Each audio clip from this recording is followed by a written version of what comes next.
Today we are going to dive into the Greek mythology creation story, going from the very beginning of things, where everything began from a dark, empty void, to the emergence of the first beings who shaped the earth, the sky, the sea, and even the concept of night and day. We'll journey through the births of the primordial beings as they crafted the world and prepared it for the powerful titans who would soon follow, and the mighty gods who would later overthrow them.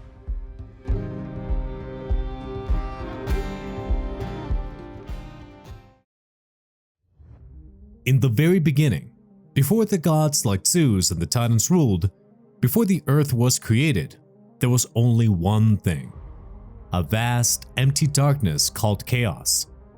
Chaos wasn't just empty and lifeless, oh no, it was very much alive. Chaos was the first immortal, and from its very nothingness, everything started. One moment, chaos was still, but then began to tremble. The emptiness shook, and waves of energy spread out, filling the darkness. Suddenly, it all went quiet, and then a huge explosion burst through the void, and from it came the first beings, the ancient, powerful gods known as the primordials. Notice how the origin story in Greek mythology mirrors very well what we already know about the origin of our universe and the Big Bang. Contrary to what the Bible teaches, the first being to emerge from chaos was in fact a woman, not a man. She had a large chest and green hair and was covered in plants. This woman was Gaia, the ancient goddess of the earth. As soon as she appeared, Gaia looked around and saw nothing but emptiness as far as the eye can see. She wasted no time in changing things. She wrapped herself in dirt, which grew bigger and bigger.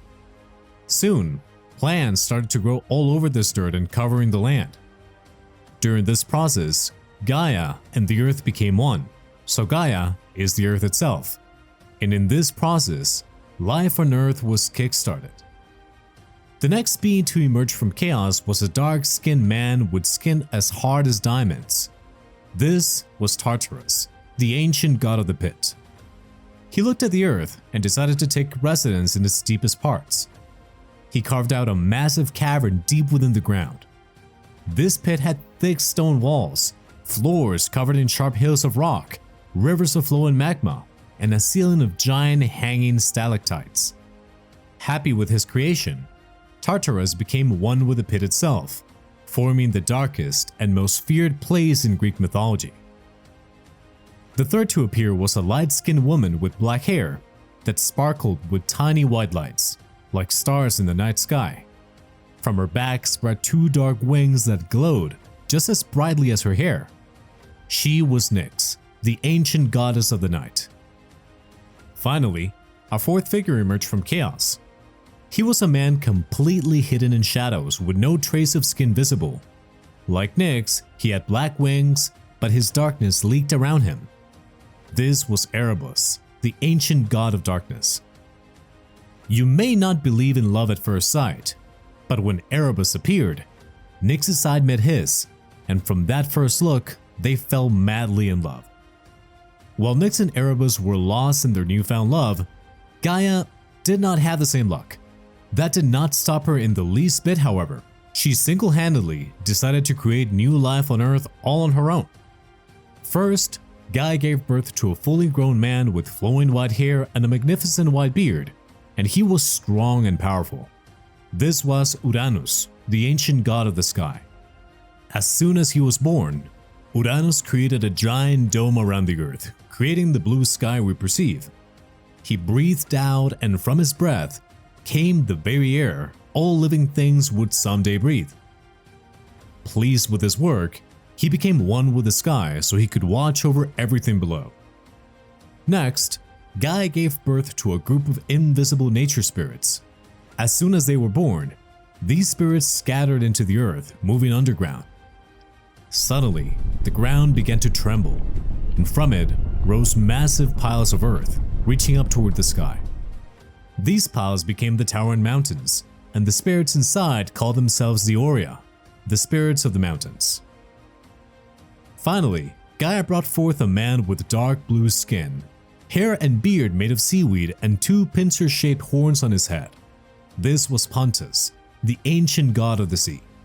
As soon as he was born, Pontus took a deep breath and then exhaled, releasing endless waves of water that covered vast parts of the earth. As the previous entities before him, he became one with the sea. Meanwhile, as Uranus finished forming the sky, Nyx and Erebus, who were still on Earth, looked up and noticed the blue dome overhead. Curious, they flew up to explore it. As they rose, the sky's color shifted from blue to black, and tiny white stars appeared. From then on, night and day would share the sky, and the world would be cloaked in both light and shadow.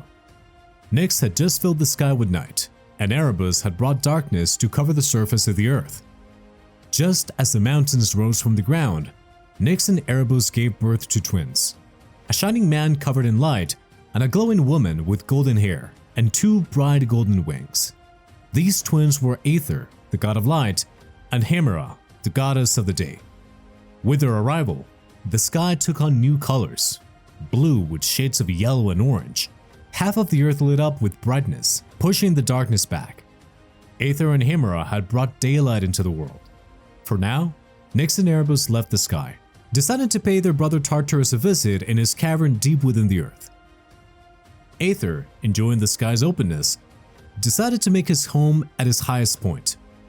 There he created a barrier that divided this part of the sky from the rest below. Only immortals could breathe the upper air, and from here, Aether shined his light down on Earth. Like their parents, Aether and Hemera also fell in love, and soon brought new life to the Earth. Around the same time that Gaia gave birth to Pontus, the personification of the sea, Aether and Hemera gave birth to a woman with blue-green skin, kelp-like hair, and two orange pincer-like horns. This was Thalassa, the goddess of the sea, and Pontus's counterpart. Her waters began to spread across the earth, covering vast areas as well. At that very moment, Pontus was also filling the earth with his own waters. Soon, the waves of their seas collided, and the two ancient beings met. Instantly, Pontus and Thalassa were drawn to each other. They shared a love for the ocean, and together, their waters combined to form one great sea. With all these new beings, Gaia was pleased, and Uranus watched over them from the sky. The mountains stood proudly. Aether and Hemera shone light from the skies, and Pontus and Thalassa explored their ocean together. Tartarus was minding his own business, quietly enjoying the calm of his deep cavern. And watching them all from the back seat was Chaos. Secretly, Chaos hid a piece of itself on Earth so it could watch over its many creations and see what they would become. At this point, the Earth, the sky, the sea, and Tartarus were all in place, but there were still very few beings in this new world. This would, however, soon change, as the next generation was coming. These new beings would be the start of all the legendary events surrounding this mythology, and with this came the time of the Titans. And that's the story of the Greek mythology origin story. Do you notice similarities with other mythologies and even with scientific data that we accept today to be true? Let me know down in the comments. Also, if you enjoyed this video, make sure to check out the video in the corner about how a Greek god became the Christian devil. Until the next tale, farewell, and may the gods smile upon you.